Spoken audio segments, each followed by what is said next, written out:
Ser eficaces, así que en los siguientes 45 minutos nadie se duerme, nadie bosteza. Ahora ya no os veo tan bien como antes, con esta luz. Antes al que se dormía subía la voz, pero bueno, vamos a intentar que sea un tiempo bien aprovechado, ya que hemos venido a buscar la presencia de Dios.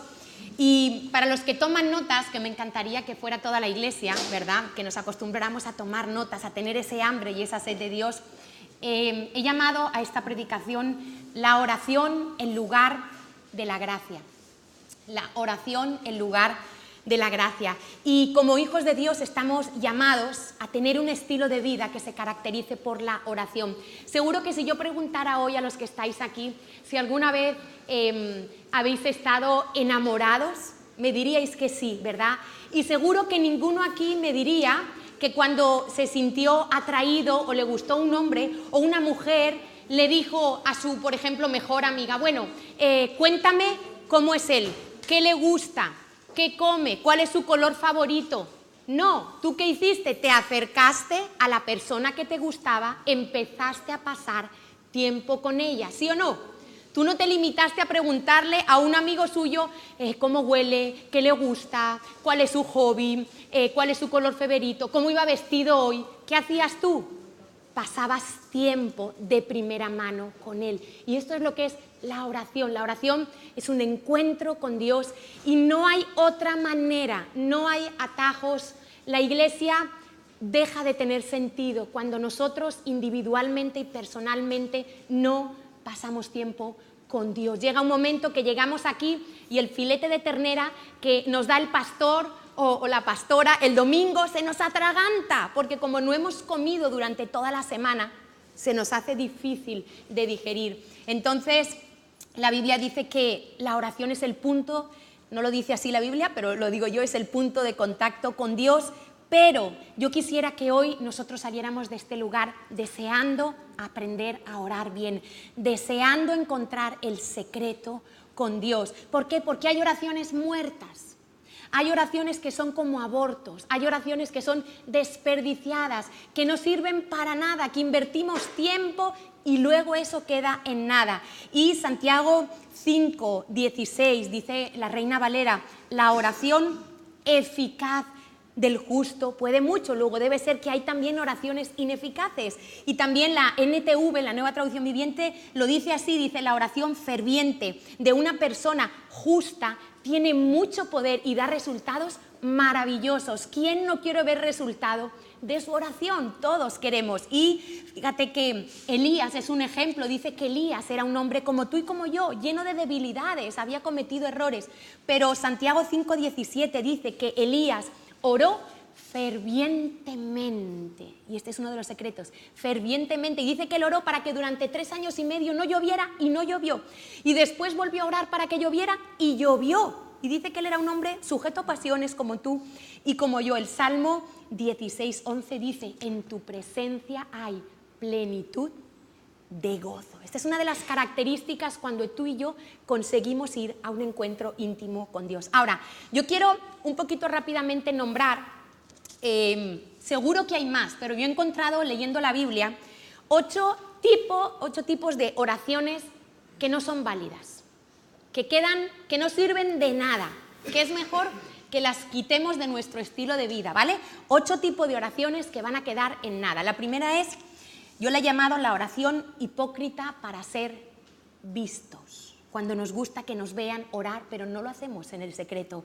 Mateo 6:5, cuando Jesús nos da instrucciones sobre la oración, dice: cuando ores, no hagas como los hipócritas, a quienes les encanta orar en público donde todos puedan verlos, ¿verdad? Esta oración no sirve. Si tú oras con la motivación de que otros te vean, de que digan qué espiritual eres, qué bonito ora, esa oración no sirve. Segundo tipo de oración que no sirve, el tipo repetición, rezo, palabrería. No es más eficaz por repetir lo mismo. A veces nos volvemos repetitivos y orando repetimos 20 veces Señor, y entonces, y Señor, y Señor, y Señor, y repetimos las mismas frases. Mateo 6:7 en la NTV dice: cuando ores, dice Jesús, no parlotees de manera interminable como hacen los gentiles, Piensan que sus oraciones recibirán respuesta solo por repetir las mismas palabras una y otra vez. No vas a recibir respuesta por repetir lo mismo. Eso que algunos traíamos aprendidos, el Padre Nuestro 40 veces al día, eso no sirve para nada. Eso es una oración que está en los labios pero lejos del corazón. Tercer tipo de oración, cuando en mi vida hay pecado sin confesar. El Salmo 66, 18 dice, si no hubiera confesado el pecado de mi corazón, el Señor no me habría escuchado. ¿Por qué? Porque el pecado automáticamente me separa de Dios. Por eso yo rápidamente tengo que ir a confesar mi pecado y arrepentirme. Isaías 59, del 1 al 3, nos hace ver que si mi oración no está siendo contestada, no es porque Él no sea capaz o no me haya oído. Mira lo que dice Isaías 59, 1, 3, en la Nueva Traducción Viviente, dice, escuchen, el brazo del Señor no es demasiado débil para no salvarlos, ni su oído demasiado sordo para no oír su clamor. Son sus pecados los que han separado de Dios, les han separado de Dios. A causa de esos pecados, Él se alejó y ya no los escuchará. Por eso yo tengo que asegurarme que cada día yo practico lo que aprendemos en el Conéctate, la respiración espiritual. Que yo cada día, y esto es cada día, yo confieso mi pecado a Dios, exhalo el pecado, inhalo el perdón de Dios. Y esto es un hábito en nuestra vida. Cuando hay pecado, Dios no puede responder mi oración. Cuarto tipo de oración que no vale, y luego vamos a ver la que sí vale, es cuando confiamos en los ídolos y no en Dios. Quizá en tu corazón tú has hecho una imagen equivocada de Dios, tú crees que Dios está en una estatua, está en un crucifijo, y eso es idolatría y Dios no te puede responder. Ezequiel 14:3 dice, estos líderes, y era una advertencia contra el liderazgo de aquel entonces, dice, han levantado ídolos en el corazón, porque los ídolos se levantan en el corazón. Tu familia puede ser un ídolo, tu trabajo, hasta la iglesia puede ser un ídolo y no Dios ser el que tiene que ser. Dice, se han entregado a cosas que los harán caer en pecado. Y pregunta el Señor, ¿por qué habría de escuchar sus peticiones? Cuidado con los ídolos. Cuando tenemos cosas que son más importantes que Dios, que dirigen nuestra vida por encima de la palabra de Dios. Quinta oración, que es vana, que no sirve, cuando hacemos oraciones egoístas. Santiago 4:3 nos lo explica muy bien. Dice, aún cuando se lo piden, tampoco lo reciben, porque lo piden con malas intenciones. Desean solamente lo que les dará placer. Revisa las intenciones de tus oraciones. ¿Por qué le pides al Señor lo que le pides? Porque dice que hay oraciones con intenciones egoístas, que solo buscamos nuestra propia satisfacción, buscamos no tener problemas, buscamos, ay Señor, llévate a ese compañero de trabajo que me hace la vida insoportable. No, esa no es una oración correcta. Tú tienes que decir, Señor, gracias que me has puesto a esta persona difícil para formar en mí el carácter de Cristo, para que aprenda a amar, para que aprenda a perdonar, para que aprenda a desarrollar la paciencia. Esa es una oración correcta. ¿Veis la diferencia? A veces hacemos oraciones pensando solo en nosotros. Oye, cambia a mi mujer, cambia a mi marido, cámbiame de líder, Señor. Pero eso no es. Más bien, yo lo que tengo que decir es, Señor, cámbiame a mí. Yo no lo puedo cambiar a Él, solo tú lo puedes cambiar, pero comienza conmigo. Yo sí puedo cambiarme a mí misma. Yo sí tengo la responsabilidad de tomar la decisión de cambiar yo. Otro tipo de oración vano, que no vane, es para los maridos. Los maridos, cuidado, maridos que no tratan bien a sus esposas. Ese tipo de oración, dice Pedro, que haya estorbo. Primera de Pedro 3:7 le dice a los maridos, vivid con ellas sabiamente. Y me encanta cómo lo dice la NTV. Dice, dando honor a la mujer como a vaso más frágil, no más débil, sino más frágil. Nosotras somos más frágiles, más sensibles, pero no más débiles, porque yo no entiendo entonces por qué nosotras parimos. 9 meses ahí, parimos, amamantamos, criamos a los niños. No debemos de ser las más débiles, ¿o no? Porque un hombre en cuanto tiene unas décimas de fiebre está en la cama. Y nosotras, dale, que dale, y seguimos con todo, y estamos enfermas y nos levantamos a atender al niño y no nos importa, y casi ni vamos al médico. Y cuando vamos al médico, el médico dice, oiga, señora, usted lleva sin ir, como yo, que yo soy malísima para ir al médico. Señora, usted lleva sin venir a una revisión ginecológica 4 años, y me tiran de las orejas, ¿no? Entonces, tenemos que, cuidado, dice, dándonos a la mujer como a base más frágil, dice, como a coherederas de la gracia de la vida, para que maridos vuestras oraciones no tengan estorbo. Cuidado si tú te estás levantando temprano a orar, oras 40 horas al día, bueno, lo estoy exagerando, 1 hora al día, y resulta que tú ves que Dios no te responde y estás tratando mal a tu mujer, porque te recuerdo que Dios todo lo ve.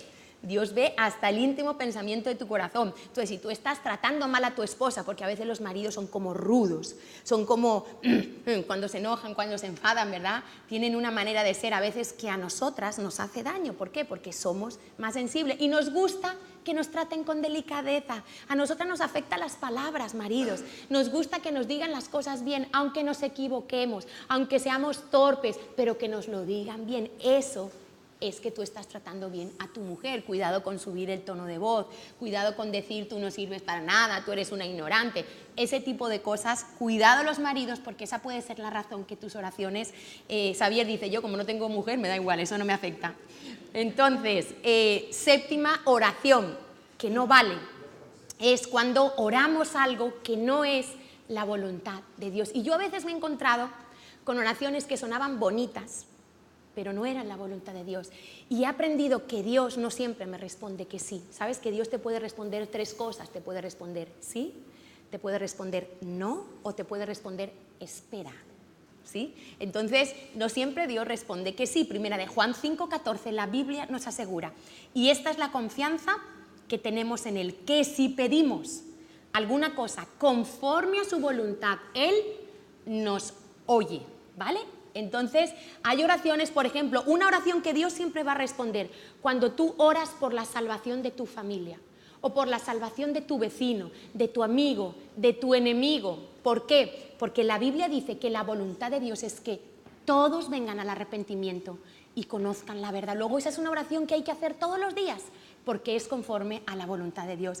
Y el 8º tipo de oración, y aquí es donde yo quiero centrar mi mensaje de hoy, el 8º tipo de oración que no funciona y que se vuelve una carga pesada es cuando nosotros estamos resentidos y amargados. Para mí la amargura yo la defino en términos muy, muy coloquiales como un enojo viejo.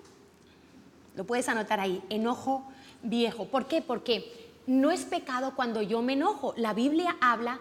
Jesús se enojó en alguna ocasión. Tenemos en la Biblia el relato cuando Jesús, por ejemplo, tiró la mesa de los cambistas en la explanada del templo, y dice que Jesús se enojó y Jesús tuvo una ira santa, porque la motivación era correcta. Y la Biblia dice, no se ponga el sol sobre tu enojo. Y yo tengo licencia para enojarme un día. Más de eso, el enojo caduca y se vuelve amargura. ¿Estamos entendiendo? O sea, si tú llegas como un día nos pasó a nosotros, llego y me llaman del colegio, oiga señora, que no han ido a buscar a los niños. No, pero si Carlos, que no has ido a buscar a los niños, que tenías que ir tú. No, que tenías que ir tú. Entonces los dos creíamos que tenía que ir el otro a buscar a los niños y ninguno fue. Yo me enojé. Entonces es lícito, pero lo que yo no pude hacer fue acostarme. Es que tú no me oyes, ya saben las mujeres, ¿no? Cómo somos cuando nos enfadamos. Es que te lo dije, es que no me prestas atención, es que siempre me tengo que ocupar, así, y empezamos, la goterita. Entonces yo ese día me enojé, pero ¿qué tuve que hacer? Antes de acostarme, arreglar ese asunto. ¿Por qué? Porque si no, eso se me convierte en enojo viejo y en amargura. Y la amargura es tela marinera. Y la amargura es una raíz que no la vemos, nos dice la Biblia. Hebreos 12:15 dice, cuídense unos a otros para que ninguno de ustedes deje de recibir la gracia de Dios. Este es un punto en el que también me voy a centrar hoy. Tengan cuidado de que no brote, ten cuidado, que no brote ninguna raíz, y fíjate cómo le llama, venenosa, de amargura, la cual los trastorne a ustedes y envenene a muchos. Porque la amargura tiene una característica, no se queda contigo, es muy generosa la amargura, quiere ser compartida por todos. Entonces la amargura envenena a los que tienes al lado. ¿Tú no has visto ese tipo de personas que es acercarte a ellas y en menos de 2 minutos están hablando mal de algo? Nunca ven nada bien. Siempre te sueltan ese veneno, o te hablan mal del marido, te hablan mal de los hijos, te hablan mal de la iglesia, de lo impuntuales que es la gente, te hablan mal de... No sé si conocéis ese tipo de personas, que tú terminas de hablar con ellos y dices, uy, quedé como raro, es que me ha dejado como un malestar. Es una raíz de amargura y ten cuidado porque te puede envenenar a ti. Entonces, yo quiero preguntarte hoy, porque a mí me gusta hacer preguntas, yo me hago preguntas. ¿Cómo está siendo la calidad de tu oración? ¿Cómo está siendo tu comunicación con Dios? ¿Cómo salgo yo después de un tiempo de oración? ¿Salgo igual? ¿Salgo peor? Y ahora vamos a ver que hay gente que sale peor después de orar y vamos a ver por qué. Yo debería en realidad salir después de un tiempo de oración transformado. La oración es la experiencia más transformadora que tú te vas a encontrar a lo largo de tu vida. Más que escuchar al predicador más ungido en la historia de la humanidad, más que cualquier cosa, la oración es el lugar que Dios ha determinado para que tú y yo seamos transformados en nuestro interior. Entonces, ¿por qué podemos salir peor? ¿Por qué hay gente que después de orar toma las peores decisiones de su vida? Yo conozco casos de gente que después de orar dice, he decidido que me divorcio, Dios me ha dicho que me divorcie. Eso es mentira. Dios me ha dicho que me puedo acostar con la vecina. Eso es mentira. La Biblia dice que en los últimos tiempos algunos escucharán a demonios. ¿Y qué sucede? ¿Por qué pasa esto? Pues mira, en primer lugar pasa porque la oración es una actividad espiritual. Y cuando es una actividad espiritual quiere decir que no solo está Dios y yo, también hay demonios presentes y también hay ángeles. ¿Estamos claros? Y vamos a verlo en Lucas 4, del 1 al 3, vamos a ver con el ejemplo de Jesús. Resulta que aquí nos encontramos a Jesús al comienzo de su ministerio, lo voy a leer de la NTV, y dice, entonces Jesús, lleno del Espíritu Santo, regresó del río Jordán y fue guiado por el Espíritu en el desierto, donde fue tentado por el diablo durante 40 días. O sea, él se va a orar y durante 40 días, ¿quién le estuvo tentando? El diablo. Dice, Jesús no comió nada en todo ese tiempo y comenzó a tener mucha hambre. Entonces el diablo le dijo, ¿quién le habló en la oración? El diablo. Y fue a Jesús. Ahora, ¿cómo venció Jesús? Con la palabra de Dios. Y fíjate que el diablo trató de atacar una de las cosas que más está en crisis en nuestra sociedad, que es la identidad.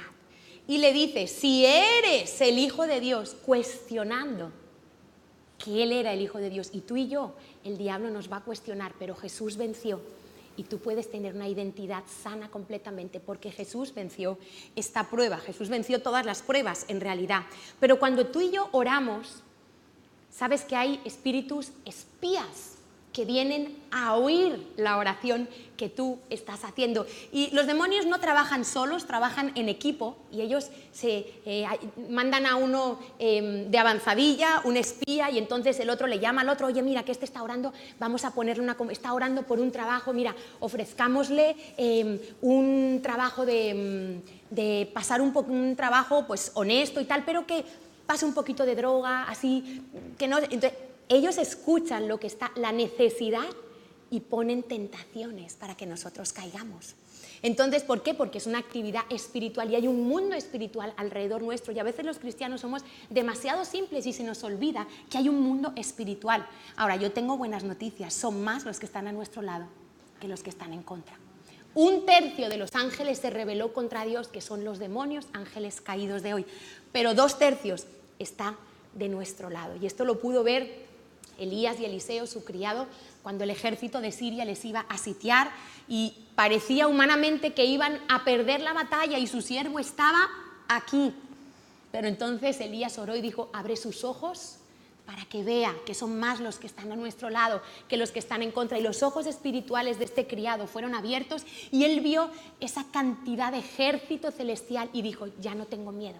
Y así debería de ser, nosotros tenemos que tener esa visión espiritual. Entonces es una actividad espiritual, por eso a mí me gusta tanto orar en lenguas. Los que no oréis en lenguas, hablar con vuestro líder, hablar con nosotros, porque el regalo de las lenguas es para todo y es un arma súper poderosa en la oración. Cuando tú hablas en lenguas, es un lenguaje espiritual que el enemigo no puede entender. Por eso yo, cuando a veces no sé cómo orar por algún asunto o es algo muy delicado, a mí me gusta un buen rato interceder en ese espíritu que Dios me ha dado, orar en el espíritu en lenguas, porque sé que en ese momento estoy orando, 1, conforme a la voluntad de Dios, y 2, el enemigo no entiende ni papa de lo que estoy diciendo. Entonces, cuando uno va a orar, tiene que ponerse la armadura de Dios, y también es bueno pasar un buen rato orando en lenguas. Entonces, esta es una de las razones por las que hay gente que sale de orar, y grandes siervos han cometido grandes errores por haber confundido la voz de Dios con su propia voz o con la voz del diablo. Por eso Pablo dice, tenemos que probar a los espíritus. Tú tienes siempre que ver que todo lo que tú crees que Dios te habla esté de acuerdo con la palabra de Dios. Dios jamás, el Espíritu Santo jamás te va a decir algo que esté en contra. Por eso Dios nunca te va a decir que te divorcies. El Espíritu Santo no te va a decir, el Espíritu Santo te va a decir perdona, el Espíritu Santo te va a decir ten paciencia, yo lo voy a hacer, cree en mí, haz tu parte, ora, pero no te va a decir que te divorcies, ¿vale? Entonces, segunda razón, ¿por qué puede ser que la gente salga peor o no salgamos transformados? Porque realmente no le entregamos las cargas a Dios. Jesús nos dice que vengamos a Él los que estamos trabajados y cargados y que Él nos va a hacer descansar, que tomemos su carga que es ligera y su yugo, pero algunos vamos con una mochila a la presencia de Dios y cuando terminamos de orar nos levantamos con la misma mochila en nuestra espalda. No ha servido. Dice también Pedro, echando nuestra ansiedad. Vivimos en una sociedad donde hay ansiedad por todas partes. Los propios cristianos tenemos que batallar contra la ansiedad porque vivimos en un mundo rápido, en un mundo de estrés, en un mundo de horarios, en un mundo de exigencias. Y si nosotros no aprendemos a parar, nos dejamos meter en esa vorágine del estrés y de la ansiedad. Y hemos de saber llevar toda nuestra ansiedad a Él. Y eso quiere decir que si yo voy a orar y estoy ansiosa, y no es pecado estar ansiosa, es pecado no ir a orar y salir nueva. Es decir, Señor, yo echo sobre ti este problema que no está, porque la ansiedad tiene que ver con el futuro. La ansiedad es una preocupación en nuestras vidas que tiene que ver por algo que no está resuelto, por un alquiler que no sé cómo voy a pagar, por unos hijos que están dándome problemas y no sé cómo solucionarlo, por un matrimonio que se está resquebrajando y no sé qué va a pasar mañana. Entonces tú tienes que ser capaz de ir y decir, Señor, echo mi ansiedad y necesito que me llenes de tu paz, y no salir de ese lugar hasta que tú experimentes, porque es que la paz se experimenta, es que la presencia de Dios se experimenta en cosas reales, no son imaginaciones, es que es real. Entonces, estar en la presencia de Dios tiene que traernos esa diferencia. Echemos nuestra carga, no salgamos creyendo la preocupación es una característica de que tú no has echado tu carga. Si tú dices que estás preocupado y vas a orar y sales igual, no has aprendido a confiar en Dios, quizá te falta fe, pero tenemos que ser capaces, porque tenemos cargas, las tenemos, de echar esas cargas sobre la cruz, sobre Jesús.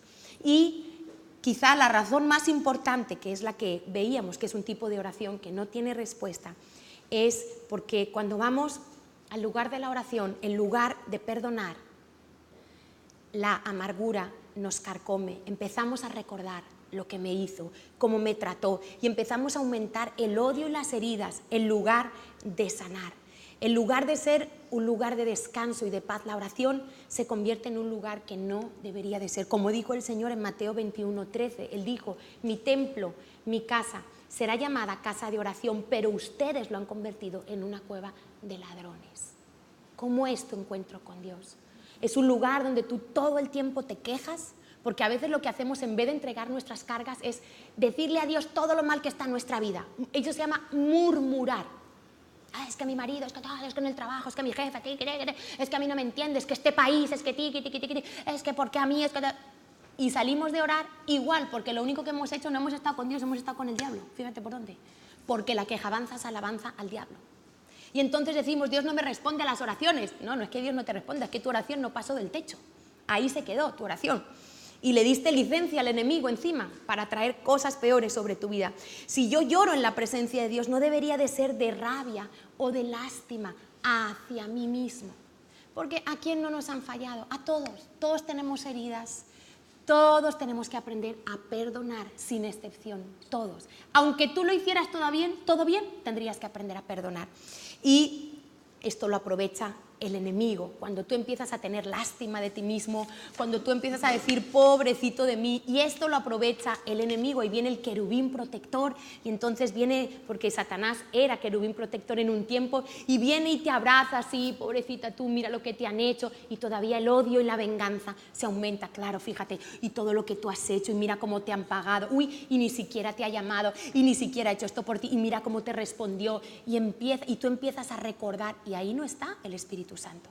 El Espíritu Santo te lleva a perdonar, te lleva a ser reconciliador, pacificador, pero no nos damos cuenta y nos dejamos llevar por esa cantidad de sentimientos encontrados que tenemos en nuestro interior. Jesús dijo que lo primero que yo tengo que hacer al orar, en Marcos 11:25, lo primero, y el orden de Dios es muy importante, en Marcos 11:25 dice, cuando estén orando, primero perdonen a todo aquel contra quien guarden rencor, para que su Padre, que está en el cielo, también les perdone a ustedes sus pecados. Y Santiago 2:13 dice la NTV, no habrá compasión para quienes no hayan tenido compasión de otros. Muy fuerte. O sea que yo, para que mi oración sea contestada, lo primero que tengo que hacer es aprender a perdonar en la presencia de Dios. Ahora, ¿con quién tengo que ser yo misericordioso? ¿Con quién tengo que ser yo compasivo? Pues con los que me han ofendido, con los que me han dañado, con los que me han fallado. ¿Por qué? Porque es tan fácil ser compasivo con el pobre de África. Es tan fácil ser compasivo con el pobre que veo en la calle, con el niño de África que veo en la televisión, con el anciano aquel que vi aquel día en aquella residencia, ¿verdad? Y nos da una lástima y una compasión. Pero ¿qué tal que ese anciano fuera tu padre? ¿Qué tal que ese anciano fuera tu padre, que quizá no haya sido el padre que tú esperabas? ¿Podrías tener compasión de él? Por eso nuestra compasión, cuando la Biblia nos dice que tenemos que ser compasivos y misericordiosos, es con los que están cerca de nosotros y con los que nos han herido. Porque claro, yo no necesito nada para perdonar al pobre que está en la calle, porque a mí no me ha hecho nada y me da lástima, ay, pobrecito. Pero ¿qué tal que fuera alguien de tu familia que lo has intentado ayudar? Eso es lo que se merece, porque qué diferente sería, ¿verdad? No, porque lo hemos intentado ayudar, porque un día le dejé dinero y se lo gastó en el juego, y un día no sé qué, y ya nuestra actitud ya no es tan compasiva. ¿Por qué? Porque estamos involucrados, porque nos han fallado a nosotros. Ahora, si es un pobre que yo no tengo, ay, pobrecito, le voy a dejar 3 euros. ¿Cómo cambiamos, verdad? Por eso con quien tenemos que ser compasivos y misericordiosos es con nuestro prójimo, es con aquellos que nos han fallado. Ahora, ¿qué me impide a mí ser compasivo? ¿Qué me impide ser misericordioso? ¿Qué me impide ser generoso en mis relaciones? Porque para perdonar hay que ser generoso y vamos a ver que Dios es así. Pues mira, hay muchas razones, yo he sacado 3. Yo sé que hay más, ¿vale? Pero una de las razones por las que quizá a ti te cuesta ser compasivo, misericordioso y generoso es porque quizá tú eres de un espíritu muy crítico, muy analítico, ves continuamente los errores de los demás, eres exigente, eres orgulloso, te cuesta ver lo bueno de los demás, sientes que nadie llega a tus expectativas y esto es un problema. Cuando la gente tiene ese espíritu tan crítico y tan exigente, porque se le vuelve muy difícil poder perdonar, poder ponerse a la altura de la persona que está en debilidad, que está pasando un momento difícil, que se ha alejado. Y esto es un verdadero problema porque nos impide perdonar. Otra razón puede ser que tú seas así, quizá porque en tu infancia fueron muy duros contigo, quizá tuviste un papá, una mamá que fue muy exigente, muy intransigente y por eso como no te pasaron una, tú no pasas una en la iglesia. Tú no pasas una, si tu líder llega un día tarde a la célula o estás mirando todo el rato los errores de tu jefe o estás mirando todo lo que no te gusta, quizá fue porque creciste en ese caldo de cultivo, donde no había disciplina con amor, sino que la corrección era rígida, era exigente y eso puede hacer que tú seas así con los demás, ojo, sin darte cuenta. y que creas que tus parámetros son los correctos, porque muchas cosas de la vana manera de vivir que dice el Señor que nos ha rescatado se han vuelto normales en nuestra vida y lo vemos normales y uno lo ve cuando se casa y ve la familia del esposo y la familia de la esposa y ve que son tan diferentes y cada uno ve normal lo que en su familia. Yo ya no lo veo normal, ¿no? Por ejemplo, la cantidad de comida que mi madre saca en cada comida, que gracias a eso cogí 2 kilos en las vacaciones y no hay quien me los quite. No lo veo normal, o sea, ya no lo veo normal, antes lo veía normal. Yo veía normal que mi madre sacara 40 platos que no te puedes acabar, que llega la hora de la cena y no tienes hambre y tienes que comer porque te está diciendo todo el rato que no has comido pescado, no has comido del otro. Pero yo ya no lo veo normal, pero eso yo lo veía normal antes. Entonces, yo tengo que ver por qué me cuesta perdonar, por qué soy tan duro, tan dura con los demás. Y la tercera razón que tiene que ver con lo que estamos viendo hoy, que es la amargura, la falta de misericordia, de perdón, es que quizá yo soy duro de corazón por no haber entendido la grandeza y la generosidad de Dios en su gracia para conmigo. Y nos puede estar pasando como aquella parábola que contó Jesús de aquel hombre que saliendo del lugar de la gracia donde se le había perdonado todo, él fue y exigió a otro de sus siervos que le debía mucho menos de lo que él debía, que le pagara todo. Y vamos a leerlo todo, Mateo 18, yo lo voy a leer de la NTV porque es una parábola que nos va a ayudar a identificar si quizá a nosotros nos está pasando esto. Mateo 18, a partir del versículo 23, y esto es justo lo que le responde el Señor a Pedro, ¿os acordáis? Ese Pedro atrevido, sanguíneo, que le iba la boca por delante y le dice, Señor, pero ¿hasta cuándo tengo que perdonar a mi hermano? Esperando que el Señor le dijera, bueno, ya después de 3 veces no lo perdones.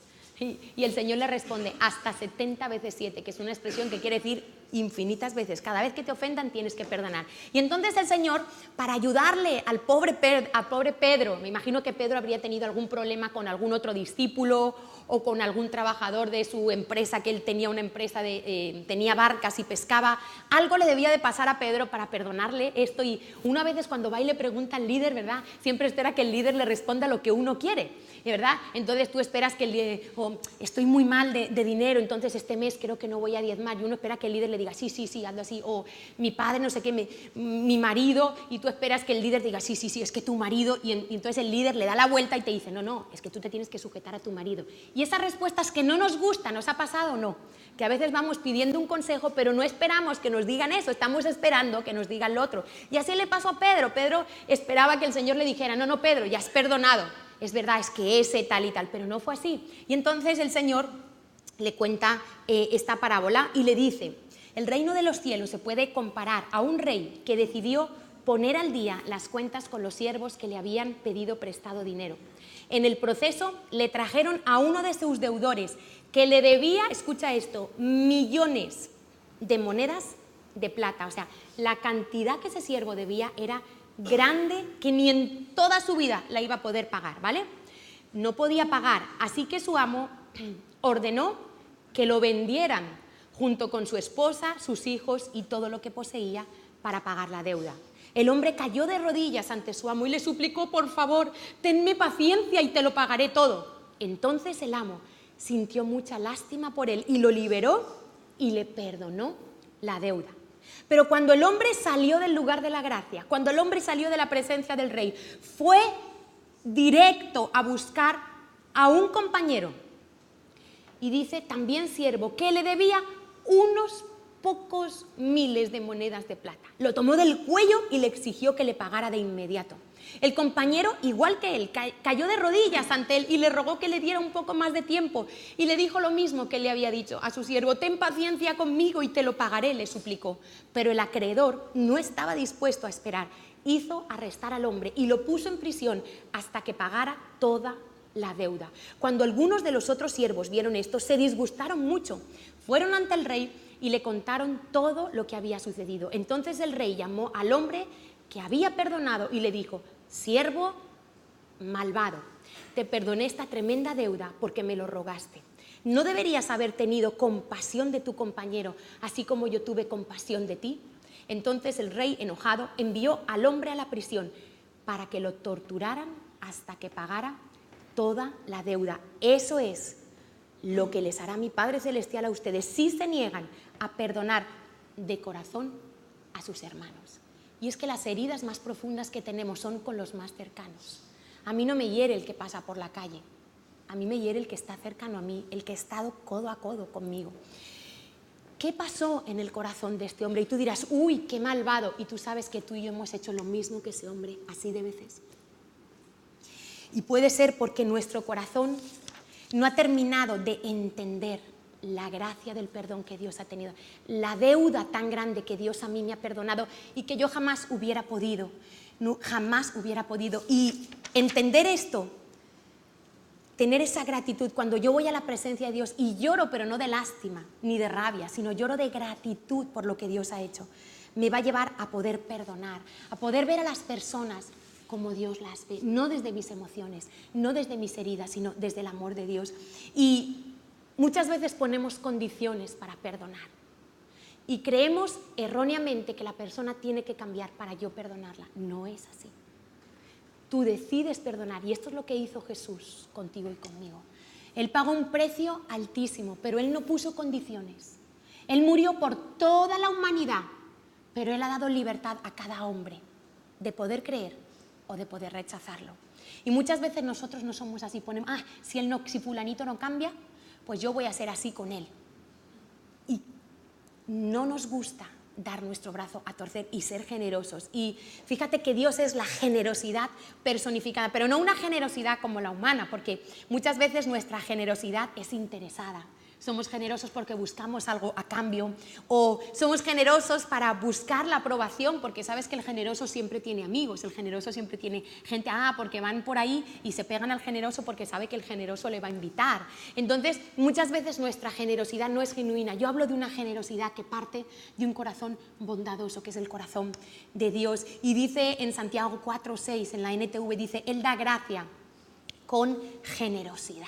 Te voy a leer 2 versículos donde yo quiero que tú hoy le digas, Señor, abre mi entendimiento para que yo entienda, porque quizá tú has oído hablar de la gracia, quizá tú has oído hablar de la cruz, pero tu corazón no ha entendido lo que esto significa realmente para tu vida. Y el Salmo 103:8 dice, misericordioso y clemente es Yahweh, lento para la ira y grande en misericordia. Así tenemos que ser tú y yo. La NTV dice, el Señor es compasivo y misericordioso, lento para enojarse, y nosotros somos rápidos para enojarnos. Dice, y está lleno, me encanta, de amor inagotable. El amor de Dios no depende ni de ti ni de mí, de lo que tú hagas ni de lo que no hagas. El amor de Dios es inalterable y es inagotable. Y te recuerdo que lo que hace la misericordia, cuando tú leas en la Biblia misericordia, que a veces se traduce por compasión, la misericordia detiene lo que tú mereces y la gracia hace que tú puedas recibir lo que no mereces. Repito, la misericordia, cuando la leas en la Biblia, Dios está diciendo que Él no te está dando lo que tú mereces por su misericordia, y la gracia es que Él te da lo que tú no mereces. Éxodo 24, Nueva Traducción Viviente, dice Dios, extiendo los pecados de los padres sobre los hijos. Toda la familia de los que me rechazan queda afectada, hasta los hijos de la 3ª y 4ª generación. Es decir, cuando hay pecado en una familia, se abre una puerta al pecado, quedan afectados, es una iniquidad que se traspasa a los hijos, a los nietos, a los bisnietos, 4 generaciones, ¿vale? O sea, a ti te afecta lo que hicieron tus papás, tus abuelos, tus bisabuelos y tus tatarabuelos.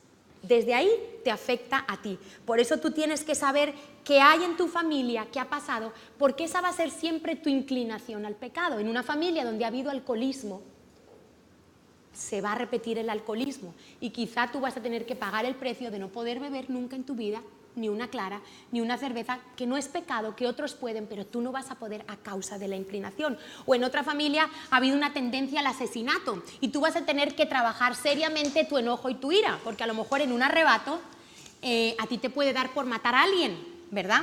Entonces tú tienes que ver, y así dice Dios que hasta la 4ª generación, pero en cambio Dios dice que derrama, y vuelve a repetir, amor inagotable. Fíjate la generosidad de Dios. Qué poco para el castigo y qué grande para la bendición. Dice, por 1000 generaciones sobre los que me aman y obedecen mis mandamientos. O sea, Dios ha prometido bendecir a mis hijos y a los hijos de los hijos de los hijos de los hijos de los hijos por 1000 generaciones. porque nosotros fuimos una generación que rompió, que fuimos los primeros de nuestra familia, pioneros en volvernos al Señor. Y por eso mis generaciones van a ser bendecidas. Entonces, ¿entiendes cómo es Dios? Y si yo he entendido la generosidad de Dios para perdonarme a mí, mi estilo de vida tendría que estar afectado por esta verdad. Y esto es lo que a mí me tendría que ayudar a perdonar, a ser generoso para perdonar el error. Porque Dios no me ama porque lo merezco. Dios me ama por quien es Él. Él es amor y Él nunca va a dejar de ser amor. Él no actúa por lo que tú haces, sino por lo que Él es. Y yo digo, qué mayor gracia, qué mayor generosidad, que estando yo muerta, Cristo murió por mí. Que yo merecía la muerte y Él me pagó con vida. Yo merecía la muerte y Él me sustituyó y Él tomó la muerte que yo merecía para que yo pudiera tener vida. Porque no había otra manera. No era la religión, no eran los sacrificios. Solo había una manera y era que Jesús pagara ese precio, el Hijo de Dios. Efesios 2:4, Nueva Traducción Viviente, dice, pero Dios, que es tan rico, pero tan rico en misericordia y nos amó tanto, que a pesar de que estábamos muertos por causa de nuestros pecados, nos dio vida cuando levantó a Cristo de los muertos. Y dice, entre paréntesis, y puede subrayar, es solo por la gracia de Dios que ustedes han sido salvados. Nunca creas que es por algo que tú hayas hecho que tú vas a poder entrar en el cielo, que es por alguna cosa que tú hagas, por alguna donación, por algún servicio, por nada de eso sirve. Dice solo y exclusivamente por el regalo de la gracia es que tú y yo vamos a hacer. Y Él se arriesgó, Él me dio libertad para creer en Él o no creer. Él no me manipuló, Él no hizo de mí un robot, Él me dio libre albedrío. Y yo tengo que aprender a ser incondicional. Y yo quiero nombrar, esto sería tema de otra predicación, que no me puedo ya extender porque ya vamos a terminar, pero yo quiero nombrarte los 7 regalos más maravillosos que tú has recibido en la cruz. Yo quisiera que tú los anotaras, porque tú necesitas hoy venir al lugar de la gracia, al lugar donde puedes entender su amor y su perdón. Y cuando Jesús murió en la cruz, que ya sabéis que cambió la historia en dos, antes de Cristo y después de Cristo, Jesús hizo una obra, la mayor en la historia de la humanidad, y es que nos sustituyó. Y en esa sustitución Él hizo 7 cosas. Él te dio 7 regalos. Lo primero que Él hizo a través de la expiación es que tú eras pecador y Él te declaró perdonado. Pero no porque tú lo merecieras, sino porque Él pagó el precio derramando su sangre. Tú eras pecador, primer regalo, y Él te convirtió en perdonado. La segunda cosa que Jesús hizo fue que a través de la justificación, tú que eras culpable, Él te declaró inocente, te declaró justo. Esto es lo que se llama la justificación. Eras culpable y te declara justo. No porque tú hicieras nada, sino a pesar de ti. La tercera cosa es que tú estabas muerto en pecados y delitos y por su regeneración Él te dio vida, Él te declaró vivo. La tercera cosa es que tú estabas sucio, lleno de pecado. Y Él, por su santificación, te declaró limpio, completamente limpio. Dice, si mi pecado fuera rojo como la grana, Él lo vuelve blanco como la nieve. Quinta cosa que Él hizo es que tú eras esclavo de tu pecado, de tus ataduras, de tus adicciones, y Él por su redención te declaró libre. Él pagó el rescate por tu libertad. La sexta cosa que Él hizo es que tú eras enemigo de Dios a causa del pecado, y Él por su reconciliación te hizo amigo de Dios. Y la séptima cosa, el regalo que Jesús te dio en aquella cruz, es que toda la ira que tenía que venir sobre tu vida a causa de la santidad de Dios por tu pecado, Él, ¿sabes qué hizo? Fue tu propiciación. Él le dijo a Dios, Dios, toda la ira que tienes que derramar sobre Natalia, derrámala sobre mí. Y entonces, en vez de derramar su ira, Dios derramó su amor sobre mi vida. Y entender esto es lo que, al pasar los años, ha enternecido mi corazón para poder perdonar. Entender que en esa cruz Dios acabó con toda mi maldición perdonó todos mis errores y pecados como si nunca los hubiera cometido, los tiró al fondo del mar sin yo merecerlo y me perdonó esa deuda a través de perdonarme y regalarme la salvación que yo jamás hubiera podido pagarle a Dios ni siendo religiosa ni haciendo buenas obras. Eso es lo que ha cambiado mi corazón para que yo pueda perdonar a los que me han ofendido, porque he tenido que perdonar a muchas personas. He tenido que llevar al altar de la gracia, al altar de la cruz, mi dolor y perdonar. Y todos estamos llamados a perdonar, pero quizá la razón por la que hasta el día de hoy tú no perdonas es porque no has entendido lo que Jesús te dio allí.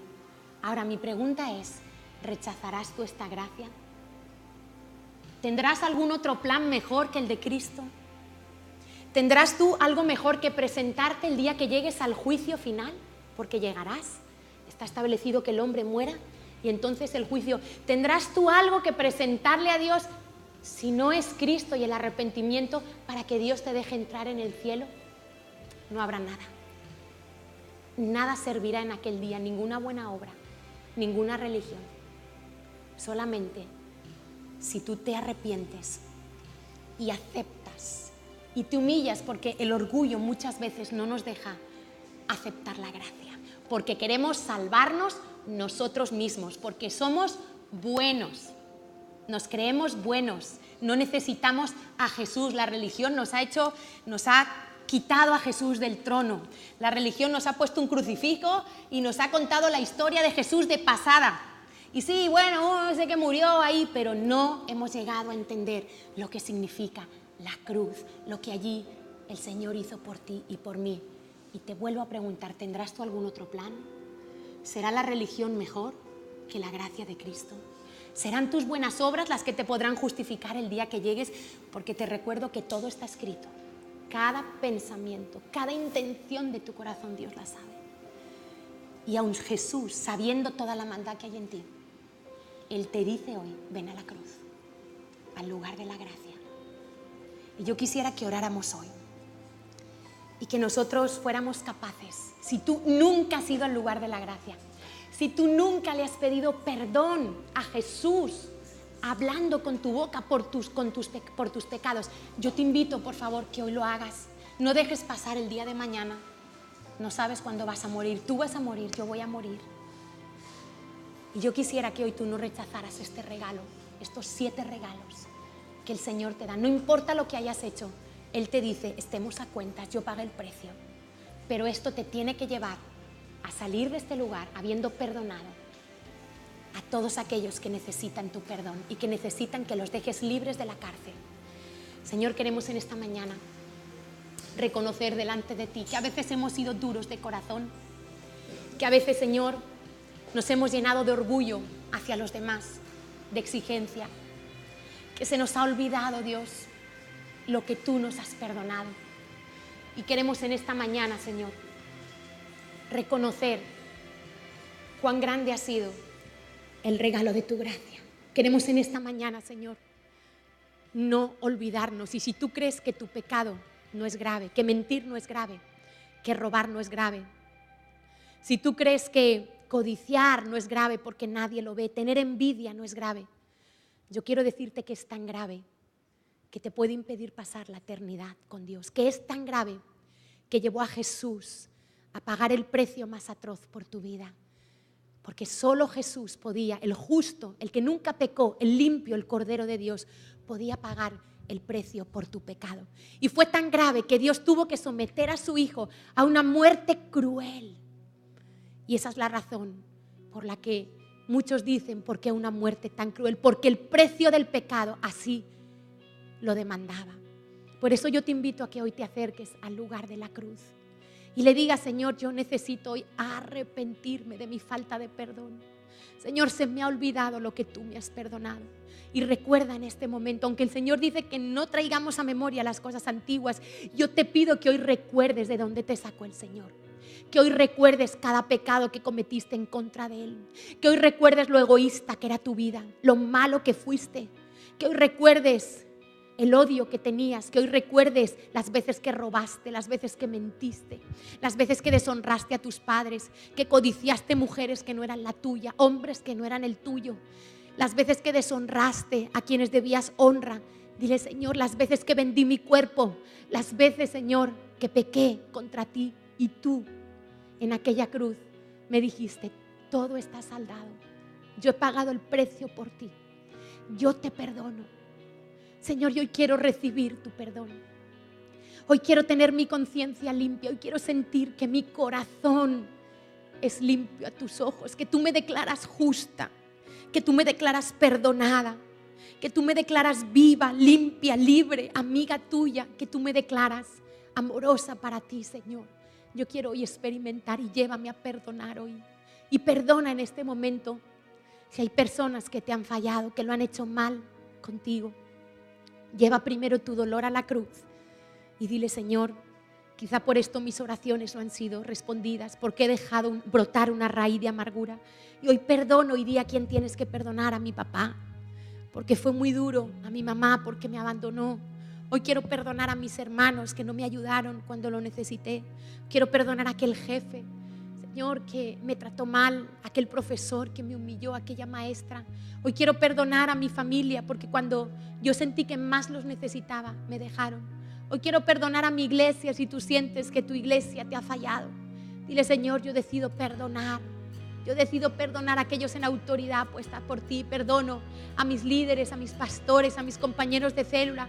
Señor, porque a veces me han fallado, pero a veces soy yo que mi expectativa es tan alta que me monto películas que no son reales. Señor, pero hoy te pido, dame el don de perdonar. Dame el don de poder perdonar, de ser libre y dejar libre al que me ha dañado. Yo no quiero pasar el resto de la eternidad en el infierno pagando por esa deuda, como hizo este rey que tuvo que meter en la cárcel a aquel que no quería perdonar y tuvo que ser atormentado por la eternidad. Yo no quiero, Señor, yo quiero recibir hoy el regalo de tu gracia, eso que no merezco, pero que tú me has amado, porque Dios piensa bien de ti, porque el corazón de Dios siempre piensa bien, porque el corazón de Dios siempre está dispuesto a darte una oportunidad. Por eso corre hoy a la cruz. Dile, Señor, llévame hoy a entender, porque el no perdonar es no haber entendido el mensaje de la cruz. Si tú no has perdonado es porque todavía no has entendido el mensaje de la cruz. Y dile, Señor, llévame a la cruz.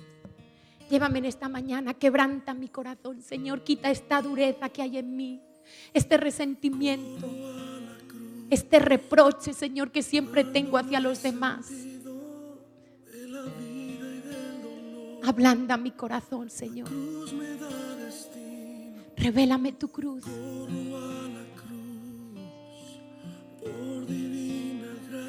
Por divina gracia. No la merezco, Señor. Pero allí me diste esperanza, Señor. Cuando no encuentro sentido, Señor. Cuando me frustro, cuando me enojo.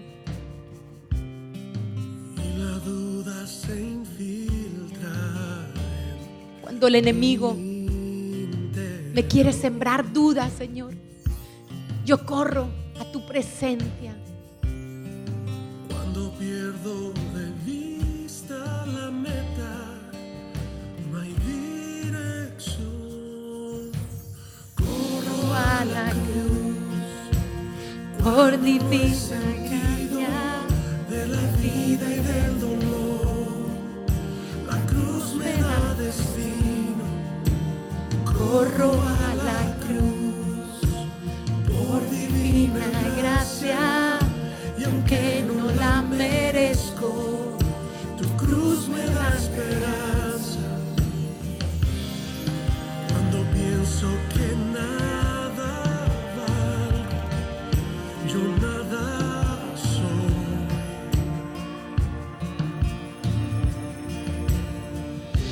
Y el temor me amenaza con tomar el control.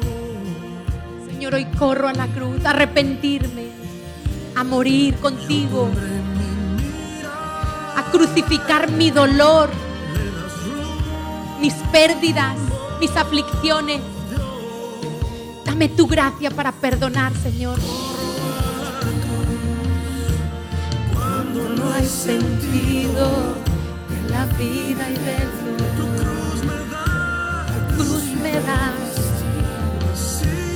corro a la cruz por divina gracia, no la merezco, tu cruz me da esperanza.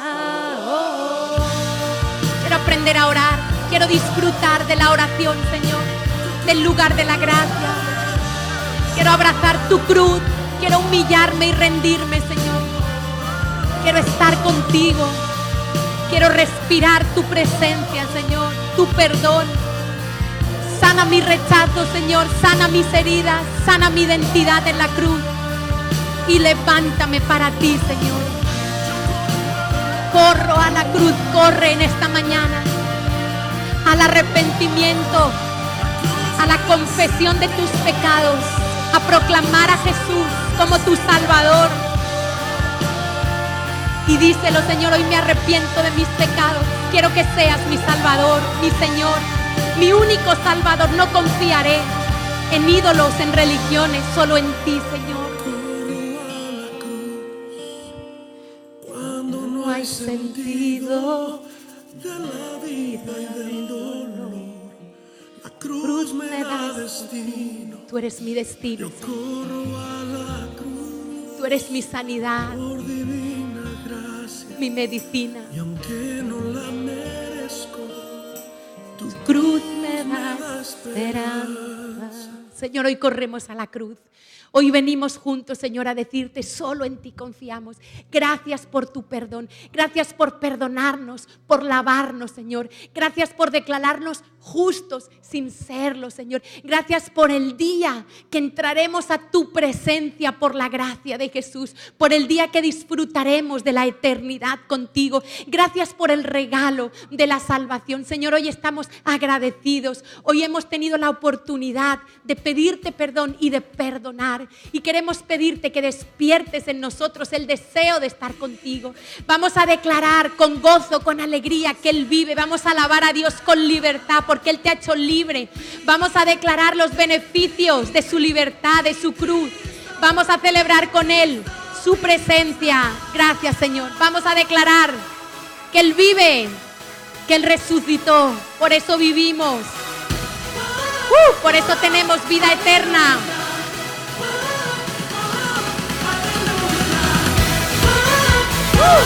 Vamos a danzar de gozo, de gratitud.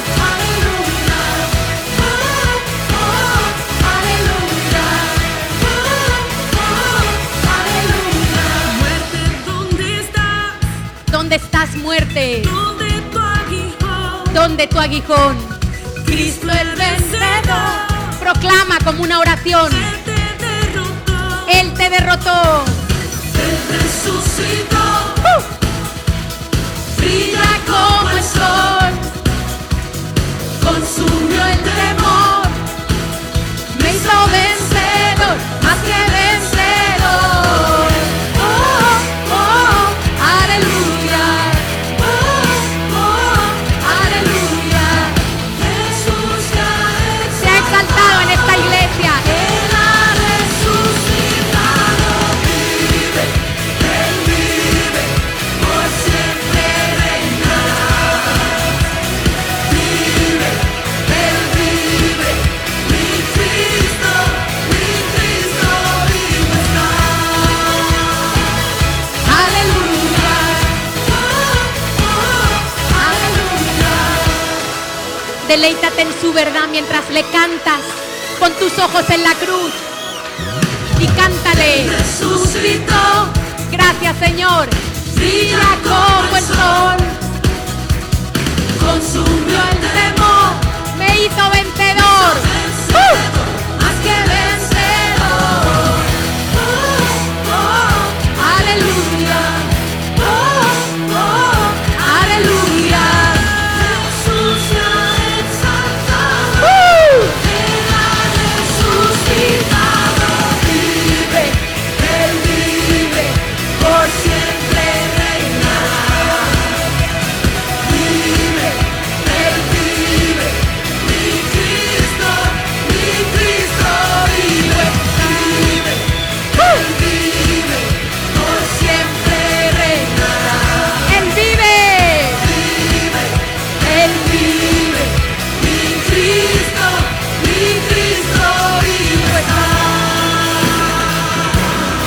Gracias, Señor. Que nuestras vidas demuestren a un Dios vivo y perdonador. Gracias por tu gracia, Señor, por tu amor inagotable. El mismo Poder que al enemigo derrotó. El mismo poder que el que en mí vive hoy. el mismo poder que el enemigo derrotó. El mismo Poder que el que en mí vive hoy. El mismo poder que el enemigo derrotó. El mismo poder que el que en mí vive hoy. vamos, Él vive, por siempre reinará. Vive, Él vive, Mi Cristo vive, vive, Él vive, por siempre reinará. Vive, Él vive, mi Cristo vivo está. aleluya, aleluya, aleluya, aleluya. Cristo vivo está. Gracias, Señor, por tu gracia, por tu gozo, por la libertad de sabernos perdonados. Dale un fuerte aplauso. Dile, Señor, gracias. Gracias por tu amor. Gracias por perdonar.